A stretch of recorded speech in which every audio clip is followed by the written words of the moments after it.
تو میں ان لوگوں کا انجام بتاؤں جو قاتلان حسین تھے.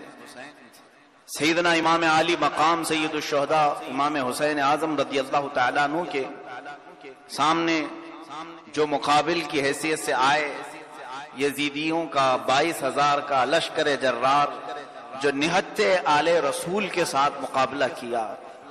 مقابلہ اور جنگ اسے کیسے کہہ سکتے ہیں؟ صرف 82 لوگ اور ایک طرف 22,000 لوگ. اگرچہ شیر ہو لیکن 100 کتوں میں گھر جائے تو شیر زخمی ہوتا ہے. ایک حیرت کی بات نظر آتی ہے، پانی کس پر بند تھا؟ امام حسین پر بند تھا. یہ پوری دنیا جانتی. نہر فرات پر پابندی کس کے لیے تھی؟ آل رسول کے لیے. امام حسین کے خیمے والوں کے لیے پانی سارا بند تھا. ایک بہت عجیب بات نظر آتی. اور سارا پانی کس کے پاس تھا؟ یزیدیوں کے پاس تھا، لشکر کے پاس تھا. نہر فرات پر پورا ان کا کنٹرول تھا، قبضہ تھا. حسین اور آل حسین پر کوئی پانی کا بوند بھی نہ جائے. لیکن یہی دیکھیں رب تعالیٰ کی قدرت کاملہ، جن پر پانی بند کیا گیا اور جن کے پاس پانی تھا دونوں وہاں پر نظر آ رہے ہیں. جس کے پاس نہر فرات تھی پوری وہ مر گئے، اور جس پر پانی بند تھا وہ آج بھی زندہ ہے. پانی پی پی کر کے مر گئے، اور پانی نہ پی کر کے بھی 14 صدیاں گزر گئی، ہر گھر میں زندہ ہے. یہ اللہ عز و جل کی قدرت کاملہ کہ ظالم اپنے ظلم کی انتہا کر بیٹھتا ہے مگر رب تبارک و تعالی مظلوم کی بے پناہ مدد فرماتا ہے. عقل تو یہ کہتی ہے، لاجک یہ کہتی ہے، جن کے پاس پوری نہر فرات تھی، پورا پانی تھا، لیکن وہ کتنے زندہ رہے؟ اس پانی کو پی کر کب تک جیے؟ لیکن جن پر انہوں نے پانی بند کیا وہ ہر دل میں جی رہے ہیں، ہر گھر میں جی رہے ہیں، ہر ملک میں جی رہے ہیں. میرے عزیزو، زندگی اس کا نام نہیں ہے کھا پی لینا، بازار کر لینا، گھر بنا لینا، سو لینا، بات چیت کر لینا. اس کا نام زندگی نہیں. قرآن کی زبان میں زندگی اور موت آپ کو بتا دوں. ظالم چاہے کچھ بھی کر لے جائیں. قرآن میں 2 طرح کی آیتیں آئی ہیں. پہلی آیت میں پڑھتا ہوں، اِنَّكَ لَا تُسْمِعُ الْمَوْتَى وَلَا تُسْمِعُ الصُّمَّ الدُّعَاءَ. اے محبوب، آپ ان مردوں کو کچھ سنا نہیں سکتے، یہ گونگے بہرے ہیں. یہ آیت نازل ہوئی کس کے لیے؟ ابو جہل، ابو لہب، عتبہ، شیبہ، کافروں کے لیے نازل ہوئی. حضور صلی اللہ علیہ وسلم سے رب تعالیٰ نے یوں فرمایا کہ یہ مردہ ہیں، آپ انہیں نہیں سنا سکتے، جبکہ پوری دنیا دیکھ رہی تھی وہ زندہ ہے. ابو جہل زندہ تھا، ابو لہب زندہ تھا. جس کو ہم زندہ کہتے ہیں یعنی وہ لوگ بازاروں میں گھوم پھر رہے تھے، کھا پی رہے تھے، اٹھ بیٹھ رہے تھے، بات چیت کر رہے تھے، تب بھی قرآن یہ کہتا ہے اے محبوب آپ انہیں کچھ سنا نہیں سکتے، وہ گونگے بہرے ہیں اور مردہ ہیں. بات سمجھ میں آئی؟ دنیا جس کو دیکھ رہی ہے وہ چل پھر رہا ہے، کھا پی رہا ہے، اٹھ بیٹھ رہا ہے، لیکن قرآن کی نظر میں وہ مردہ ہے. دوسری آیت میں پڑھتا ہوں، رب تعالیٰ فرماتا ہے وَلَا تَقُولُوا لِمَنْ يُقْتَلُ فِي سَبِيلِ اللَّهِ أَمْوَاتٌ بَلْ أَحْيَاءٌ وَلَكِنْ لَا تَشْعُرُونَ. جو اللہ کی راہ میں کٹ جائیں، قتل ہو جائیں، انہیں مردہ مت کہنا، وہ زندہ ہے. دنیا پوری دیکھ رہی ہے، کربلا کے میدان میں سر کہیں اور ہے، دھڑ کہیں اور ہے، ہاتھ پیر کٹ گئے ہیں، جسموں کے لاشوں پر گھوڑے دوڑا دیے گئے ہیں، اور حتیٰ کہ ٹکڑے ٹکڑے ہو گئے. دنیا تو دیکھ رہی ہے کہ سب روح بھی ختم ہوئی، جسم بھی ختم ہوا. قرآن پابندی لگا کر کہہ رہا ہے مردہ نہ کہنا، وہ زندہ ہے. بل احیاء ولکن لا تشعرون، تمہیں اس کا شعور نہیں وہ کیسے زندہ ہے. دوسری آیت میں تو مولا تعالیٰ نے یہاں تک فرما دیا ولا تحسبن الذین قتلوا فی سبیل اللہ امواتا. اللہ کی راہ میں جو قتل ہو گئے، چاہے وہ جنگ بدر میں ہو، جنگ احد میں ہو، حنین میں ہو یا کربلا کے میدان، جو صحابہ یا تابعین شہید ہوئے ان کے حق میں یہ آیتیں نازل ہوئی. رب فرماتا ہے بولنا تو دور کی بات، سوچنا بھی مت کہ وہ مردہ ہے.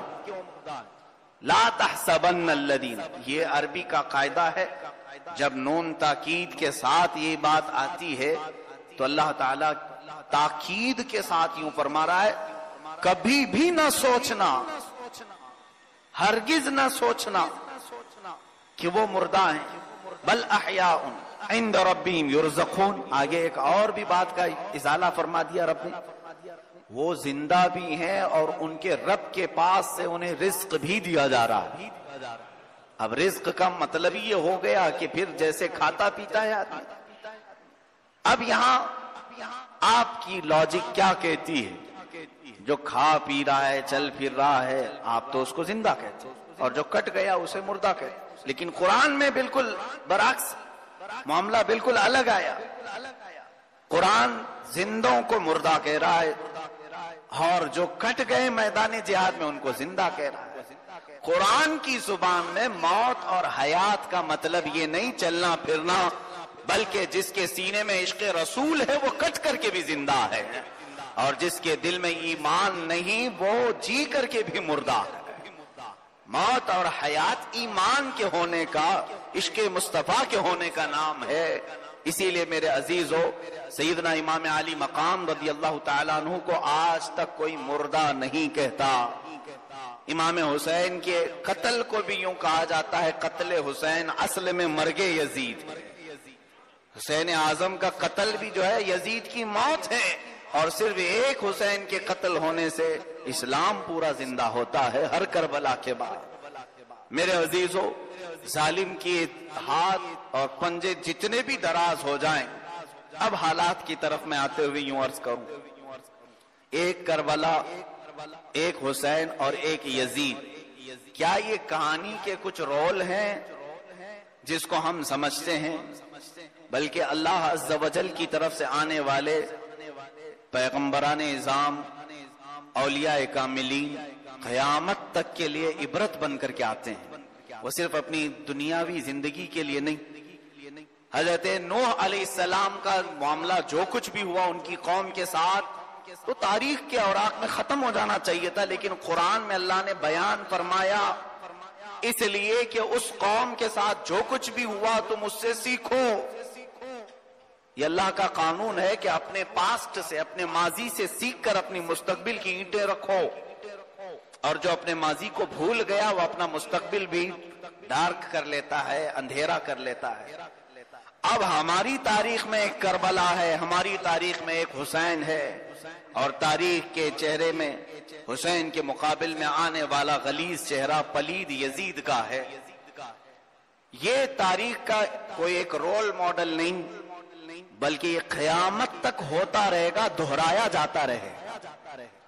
ہاں، فرق آج یہ نظر آتا ہے، کربلا آج بھی ہے، یقیناً وہاں آل رسول کے لیے پانی بند کیا گیا تھا، لیکن آپ نے محسوس کیا ہوگا ملک شام کی آج حالت کربلا سے کم نہیں، ملک یمن کی حالت آج کربلا سے کم نہیں، فلسطین عراق کے مسلمانوں کی حالات آج کربلا سے کم نہیں، اور ایک یزید نہیں 100 یزید ان کے سروں پر ناچ رہے ہیں، اور ظلم کا ننگا ناچ یہ دکھایا جا رہا ہے۔ فرق آج کے زمانے میں صرف اتنا آیا، کربلا آج بھی بہت ساری جگہوں پر اس کا عکس نظر آ رہا ہے۔ برما کے نہتے مسلمانوں کے ساتھ جو ظلم ہوا، تاریخ بھی آپ نے پڑھی ہوگی اور نیوز بھی دیکھا ہوگا، پوری دنیا کو ہلا دینے والا ظلم انہوں نے یوں کیا، 50,000 مسلمانوں کا قتل عام، ایک گھر میں 25 مسلمانوں کو قید کر کے باہر سے دروازے پر تالا لگا کر پیٹرول چھڑک کر اندر سب کو جلا دینا۔ وہ جھلستی ہوئی آگ میں پکارتے ہوئے ختم ہو گئے، اور کچھ لوگوں کو بہانے سے بلا کر دوسرے ملک بھیجنے کی بات کرنا، یہ حکام اعلیٰ افسران کی طرف سے ہونے والی باتیں۔ برما کے کچھ مسلمان یہاں آئے بھی تھے، انہوں نے اپنے حالات سنائے بھی تھے کہ کچھ لوگوں کو تو افسران نے بلا کر کے یہ کہا کہ کشتیوں میں بیٹھو اور تم باہر اس ملک کو چھوڑ کر چلے جاؤ، بنگلہ دیش چلے جاؤ۔ بیٹھ گئے، جو کشتی 50 لوگوں کی کیپیسٹی رکھتی تھی 500 بیٹھ گئے، اور اس کے بعد اس کشتی کو بیچوں بیچ لے جا کر ڈبو دیا گیا۔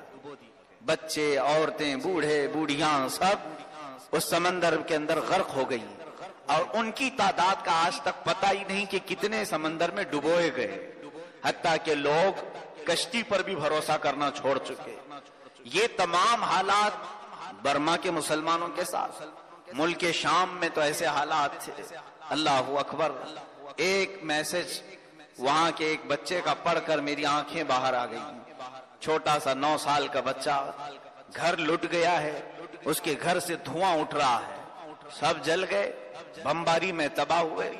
نیوز رپورٹر، ظاہر سی بات ہے یہ میڈیا والے فوٹو اور ویڈیو تو بناتے ہیں لیکن ان کے حق کے لیے آواز کوئی نہیں اٹھاتا۔ ساری دنیا میں نشر کرنے کے لیے بتاتے ہیں کہ یہ دہشت گرد ہیں۔ عزیزان گرامی، جن کے پاس کھانے پینے کی چیزیں نہیں رہ گئی ان کو دہشت گرد کہتے ہوئے شرم تک نہیں آتی لوگوں کو۔ ان پر ہر طرح کا بم ٹرائل میں آزمانے کے لیے ڈالا جاتا ہے۔ کوئی بھی نیا بم اگر کسی ملک نے بنایا، میرے عزیزوں، ملک شام میں آج کئی ملک والے آزمائش کے طور پر اترے ہوئے ہیں۔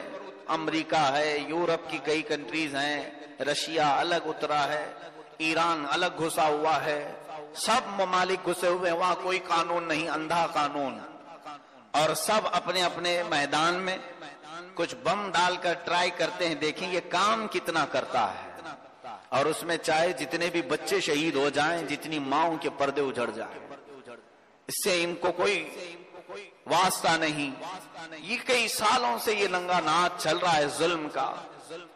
وہاں کا ایک بچہ 9 سال کا دوڑا جا رہا ہے ترکی کا بارڈر کراس کرنے کے لیے۔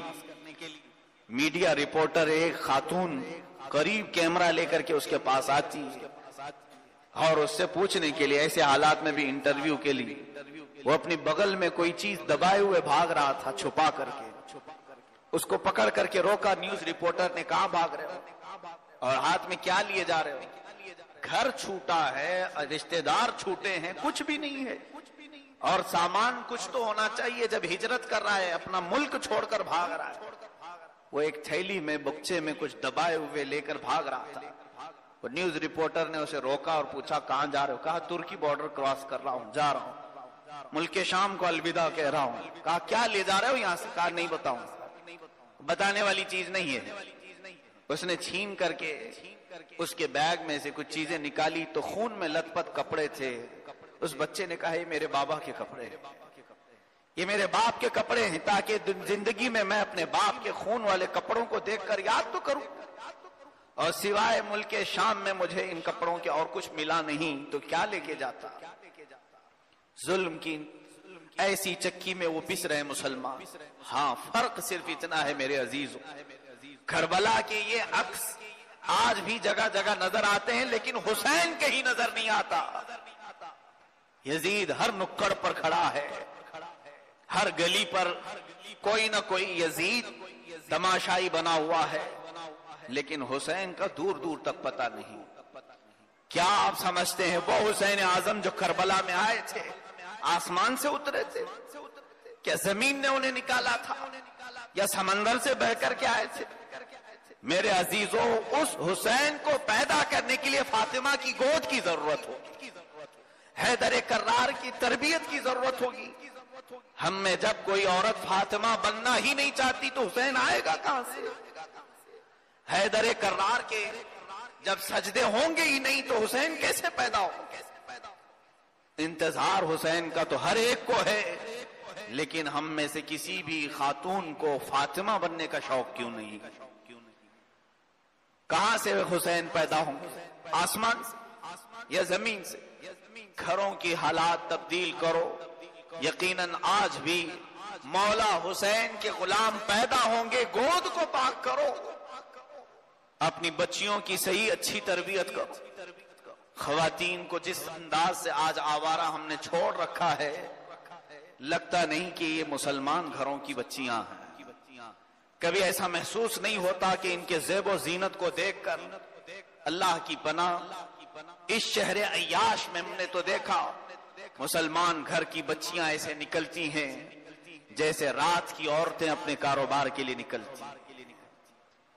کیا یہ چیز خاندان اسلام کے لیے زیب دیتی ہے کہ اللہ نے تمہارا حسن نمائش کے لیے بنایا؟ اور پھر فخر سے اپنے آپ کو کنیزان فاطمہ کہتی ہیں۔ سیدہ کائنات سے اپنا نام جوڑنے سے پہلے 1000 بار سوچو اپنے کیریکٹر کے بارے میں، اپنے اخلاق کے متعلق۔ میں آج اپنی بچیوں سے بھی یہ کہوں گا، اے ہماری قوم کی عفت مآب، عزت مآب بچیوں، میری بہنوں، میری ماں اور میری بیٹیوں، جو کچھ بھی تمہیں پردہ سیمی میں دکھایا جاتا ہے، ٹیلی ویژن میں دکھایا جاتا ہے، وہ تمہاری زندگی کا ماڈل نہیں ہے، وہ تمہارا آئیڈیل نہیں ہے، یہ آنکھوں کا دھوکہ ہے، یہ جادوگری ہے۔